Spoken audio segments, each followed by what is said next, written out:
Vamos a escuchar el Evangelio de este domingo 17 de marzo, segundo domingo de la Cuaresma, que está tomado de San Lucas, capítulo 9, versículos 28b al 36, y habla de la transfiguración del Señor, cómo Él cambia su apariencia al estar en lo alto de un monte, y es muy especial. Dice: en aquel tiempo tomó Jesús a Pedro, a Juan y a Santiago, y subió a lo alto del monte para orar. Y mientras oraba, el aspecto de su rostro cambió, y sus vestidos brillaban de resplandor. De repente, dos hombres conversaban con él.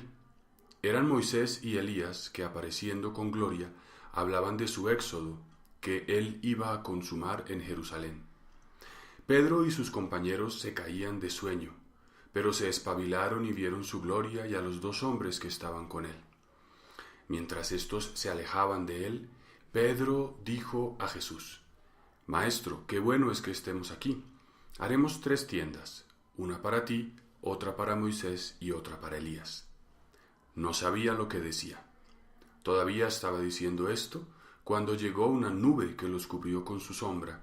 Se llenaron de temor al entrar en la nube. Y una voz desde la nube decía: Este es mi Hijo, el elegido, escuchadlo. Después de oírse la voz, se encontró Jesús solo. Ellos guardaron silencio y por aquellos días no contaron a nadie nada de lo que habían visto. Bien, es un evangelio precioso que nos resulta misterioso porque habla de la gloria del Señor manifestada en un monte. Y hay una serie de cosas que son muy interesantes. Por ejemplo, aquí dice al inicio 8 días después. En los otros sinópticos, otros evangelios, dice que 6 días después. ¿Días después de qué? Días de otro episodio en el cual también Pedro, que es uno de los protagonistas, se relaciona con Jesús. Y ese episodio anterior es lo que se llama la confesión de Pedro. Pedro dice: sí, tú eres el Mesías, eres el Hijo de Dios vivo. Cuando Jesús ante esta confesión le dice: y este Mesías tiene que padecer, Pedro le dice: no, esto a ti no te puede pasar. Y es decir, hay una relación entre la confesión de Pedro y la cruz, y también entre esta transfiguración y la cruz, porque dice que en la aparición Moisés y Elías hablaban con Jesús de la muerte con que iba a dar gloria a Dios, de la cruz. O sea, en síntesis, la transfiguración nos habla de la cruz como esencial en la vida del cristiano, y por eso se lee este evangelio en la Cuaresma, porque nos dice: para ir a la gloria, a la transfiguración, es necesario pasar primero por la cruz. Es inevitable.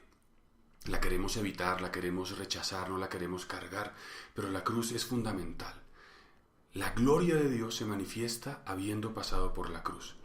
Y hay otra cosa que es muy importante, y es que esta fiesta de la transfiguración, o esta escena más bien, se relaciona con una fiesta judía, que es la fiesta de las tiendas. Originalmente esta fiesta de las tiendas era una fiesta como agrícola, en la cual los sembradores pedían a Dios por la lluvia. Luego esta fiesta no solamente es como una fiesta que se relaciona con Dios creador, sino con un Dios que no simplemente está allí en el cielo, sino que actúa. Y entonces es la fiesta en la cual se recuerda cómo Dios actúa en la historia de un pueblo, pero luego también es una fiesta que se proyecta hacia el futuro y que hace pensar en el deseo de estar en una tienda, o sea, en una carpa, en una choza, compartiendo con Dios. Esta es la mentalidad de alguien del desierto. Pero lo importante que es, los grandes acontecimientos de la vida de Jesús se relacionan con fiestas judías. Por ejemplo, Jesús es sacrificado en la fiesta de la Pascua, que recuerda la salida de los hebreos de Egipto. O sea, en Jesús su vida está relacionada con la celebración, con la liturgia. Y para un cristiano debe ser también así. La Cuaresma para nosotros no puede ser cualquier cosa, es importantísima. Nos habla Dios en este tiempo de un modo especial. Lo que pasa en las misas del domingo, lo que pasa en la Navidad, en la Pascua, en el Adviento, es central en nuestra vida. Allí se manifiesta Dios, o sea, Jesús se manifiesta en la fiesta de la transfiguración, se manifestará por tanto también en la liturgia. Qué bueno que tengamos esa espiritualidad así litúrgica. Luego dice una cosa muy importante, que estaban en lo alto de un monte. El monte en la Biblia es importantísimo. El monte es importantísimo en la vida de Cristo. Jesús fue llevado, lo leíamos hace 8 días, por el diablo a lo alto de un monte, y el diablo le dice: te daré todo esto si me adoras. Hay un monte donde Jesús es tentado. El sermón de la montaña, donde Jesús dice qué es ser cristiano, amar al enemigo, tiene lugar en lo alto de un monte. Jesús dice, en algunas ocasiones en la noche se retiraba a lo alto de un monte y pasaba en vigilia la noche entera en oración, un monte de oración. El huerto de los olivos está en un monte y ahí sufre la angustia, el monte de la angustia. Jesús fue crucificado en el monte Calvario. También desde un monte Jesús fue llevado al cielo y desde allí venció esa tentación de ser simplemente el príncipe de este mundo. O sea, el monte en la vida de Cristo es importante y es esa idea de subir. Es necesario escalar, es necesario ascender para encontrarnos con Dios. O sea, hay una necesidad de alejarse. En el monte, en lo alto de un monte, encontramos, digamos, la idea de la liberación de la vida cotidiana, de respirar un aire distinto, de contemplar. Para encontrarnos con Dios es necesario ir al monte. Ir al monte es todos los días rezar un ratico, en la soledad de nuestra habitación, en una capilla de adoración, en un paraje solitario donde podamos, así sea en nuestra oficina o en el mismo Transmilenio, cerrando los ojos. Necesitamos un rato de monte, de soledad, para encontrarnos con Dios. Y luego agrega: mientras oraba, el aspecto de su rostro cambió, se iluminó. Esto recuerda el libro del Éxodo, en el capítulo 34, cuando también Moisés subió a lo alto del monte y se encontró con Dios.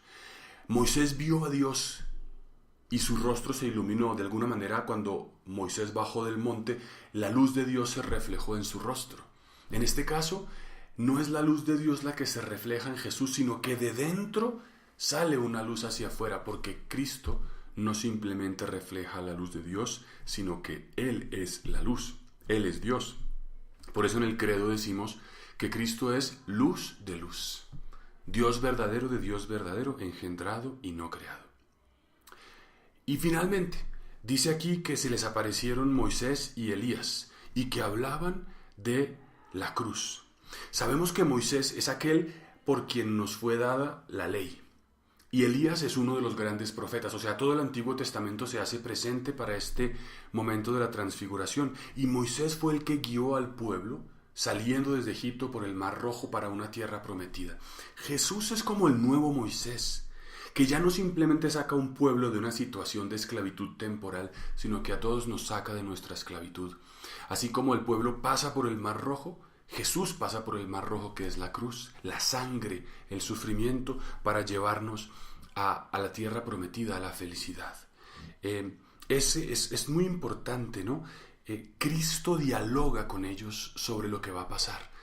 O sea, Cristo dialoga con la tradición y la escritura. La transfiguración nos invita a eso mismo, que todo lo que hagamos, las decisiones, las cosas que vienen en nuestra vida, si vas a estudiar, si vas a tener una familia, si vas a hacer cosas concretas, que las dialoguemos con el Señor a través y a partir de la Escritura. Porque allí vamos a encontrar como la referencia, el contexto, ¿no? Frente a esta aparición dice que los apóstoles que estaban medio dormidos se espabilan, se despiertan y se dan cuenta y se mueren de miedo. Tenían temor. Y Pedro dice palabras como siempre espontáneas, sin tener mucha claridad en lo que expresa. Hagamos 3 tiendas, ¿no? Por eso se relaciona esto con la fiesta judía de las tiendas, ¿no? Porque esa expresión como tan rara, ¿de dónde saca eso? El contexto es que en el tiempo en que viven esto, estaban celebrando la fiesta de las tiendas. Pero entonces, ¿qué sucede? En cuanto dice esto, viene una nube. Una nube es como un cobertizo que hace sombra. Es curioso esto, ¿no? Una nube que hace sombra. La nube es como una tienda. Pero entonces ya la tienda no la hace el hombre que quiere estar allí con Cristo, sino que la hace Dios. Es una presencia de Dios. O sea, al final se nos dice que lo más importante es que Dios esté en medio de nosotros, que Dios nos dé la capacidad de no buscar simplemente las cosas que a nosotros nos parecen importantes, sino las cosas que dependen de Dios. Transfigurarse es mostrar como por anticipado la gloria a la que estamos llamados, la luz a la que estamos llamados, y llegar allí solo es posible por la cruz. Y por eso nos preparamos en la Cuaresma para vivir esto, la cruz del Señor y la resurrección. Pero esto tiene que ver con nuestra vida. que tú y yo no nos neguemos todos los días a la cruz, al pequeño sufrimiento de trabajar con esfuerzo, al sufrimiento de no buscar lo que nos apetece y lo que nos satisface, sino pensar en los demás, al sufrimiento de aceptar las circunstancias, las precariedades concretas que tenemos. Entrando en esta realidad de la cruz y aceptándola, viviremos felices. Pidámosle al Señor esta gracia. Qué bueno que vivamos este domingo con esta fuerza de la gloria de Dios, y que Dios los acompañe, que Dios los bendiga, que tengan un estupendo domingo.